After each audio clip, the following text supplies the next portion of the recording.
See, the problem with you is you rarely exercise your self-discipline muscle. You just go with the flow. No backbone whatsoever. And that's perfectly fine until you start whining and complaining about your lack of success. That at some point along the way, we get confused and we misunderstand who we are. We start building this false sense of self around all the stories and all the labels and all the things. And we start living our life that way. And we get confused about how life works, how we interact with life. And we start living much smaller than we really are.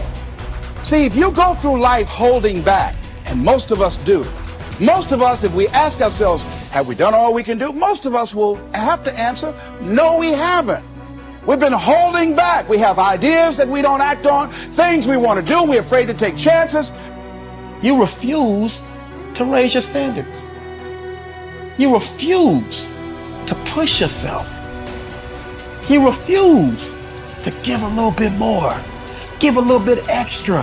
All that you have to do in order to start to pursue your dreams is take small actions every day that align your life in that direction.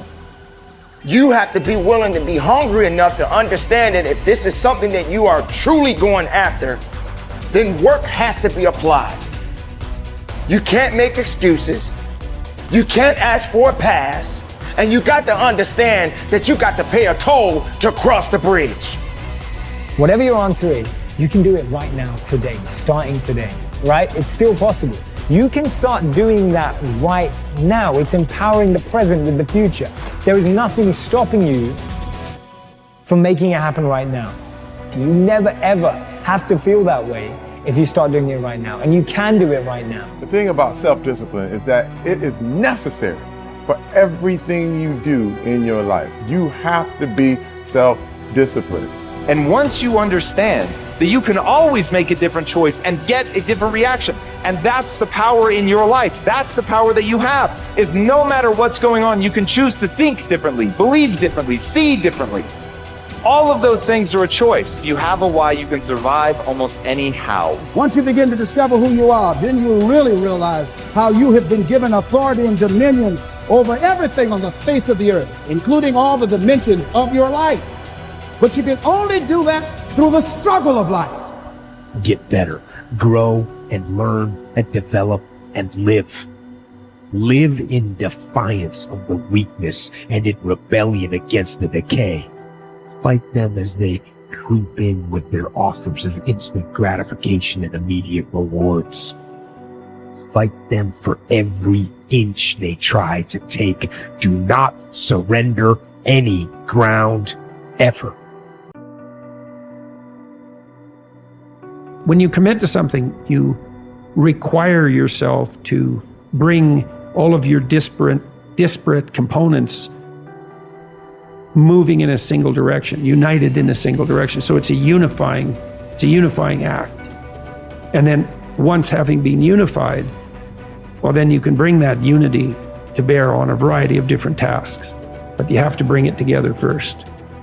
So, and that makes sense developmentally. You see children start out as a disparate bundle of motivations and emotions sort of warring with one another. And then they can integrate that into single games that they can play with themselves. And then they integrate that with games they start to play with other people. And all of that is integration. It's not subjugation, it's not repression. Not if it's a good game, it's integration. You want to get integrated because then you have all the horses that are pulling your chariot pulling in the same direction. And you're much more likely to get to where you want to go then, and also much more likely to specify a good place to go. So that's that's something else conservatives have to teach young people, which is, well, get yourself disciplined. Well, why? Well, not so you're a slave, but so that you could be a master. To use a terminology that you're not supposed to use anymore. But, this is in relationship to yourself, not to others. So, yeah, and to begin with, you have to accept an external master because you just don't have the wisdom to do that for yourself, or the ability or the opportunity often. Everybody knows this. They feel bad when they decide they're going to get themselves in good shape and go to the gym, and lasts like 3 attempts, yeah. And then no one's happy about the fact that they quit. And they berate themselves for it. And we know that we need to go through a disciplinary process. And we need to subjugate ourselves to a disciplinary process. That's part of the problem with the constant harping about the, oppressive patriarchy. But you need a disciplinary process. So, well, that's just oppression and slavery. It's like, no, it's not. No more than a game is. Not a good game. A good game isn't oppression and slavery. A lot of people, like I was talking about, taking the path of least resistance. I believe in life you must earn the right to be called a man. And a lot of people do not think the way I do, and that's fine. I'm not asking you to be David Goggins. Trust me, it's a hard road to hoe. It's not fun. Like it. It's not fun all the time. But the thing about it is, you have to look, I looked at my hardships as challenges. Once I got over the pity party, because I went through that phase. Of course. I'm a normal human being. But I realized that got me exactly where I was at, even worse. As I looked at those challenges, the way most people do, woe is me. Why the fuck can't I get a break? Why? I wish I was better. I wish my parents were better. I wish I had a better education. I wish this, I wish that. They have all these wish sandwiches. I started realizing, how can I figure out how it can work for me? So the one thing we don't do is when we're in that dark place is a great learning environment. If you can sit back in a dark place and find quiet to just think, there's so much power in your failures, in your suffering. Because why? You're still alive. You're still here.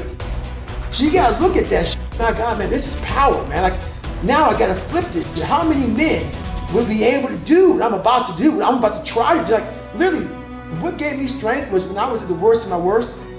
How many men would even fucking say they want to try to be a Navy SEAL? I'm at the worst spot of my life. Like, I can't even walk down the street, let alone run down the street. And I'm gonna now call a recruiter up and try to be a SEAL. There's a lot of power in that. But people don't see it that way. They see, man, that's stupid. I had this voice in the back of my head that I kept on running from. I was afraid of water.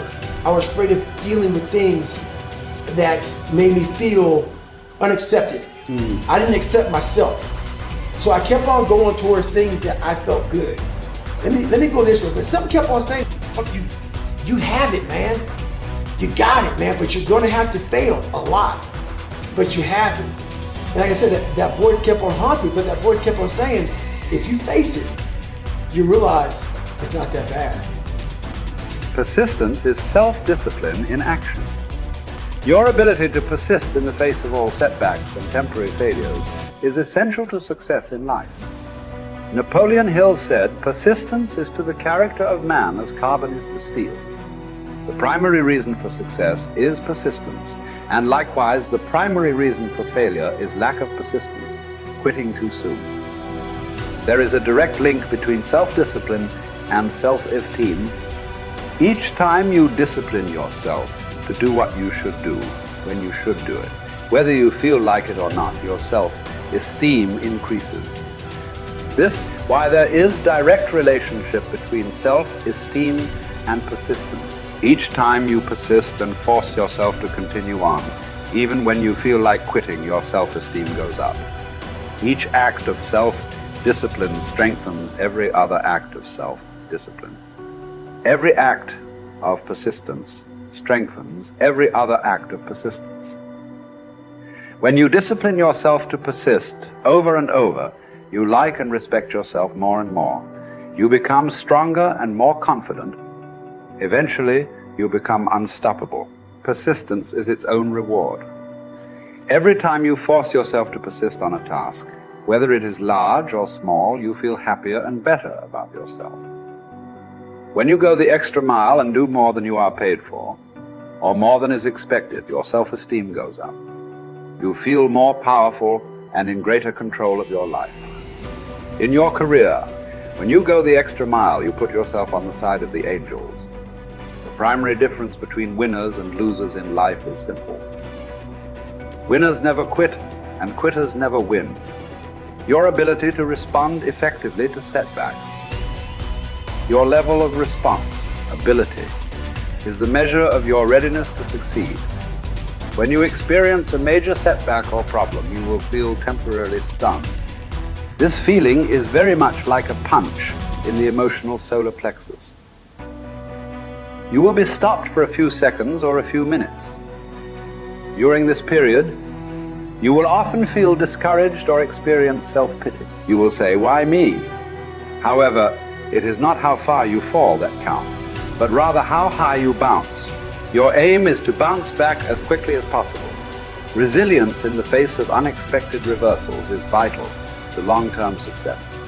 Remember the warrior's creed: I will lay me down to bleed a while and then rise and fight again. Don't be surprised, shocked, or set back when things go wrong. Your best laid plans will often fall apart. Instead, expect disappointments and setbacks as a part of life. Take a deep breath, pick up the pieces, and continue onward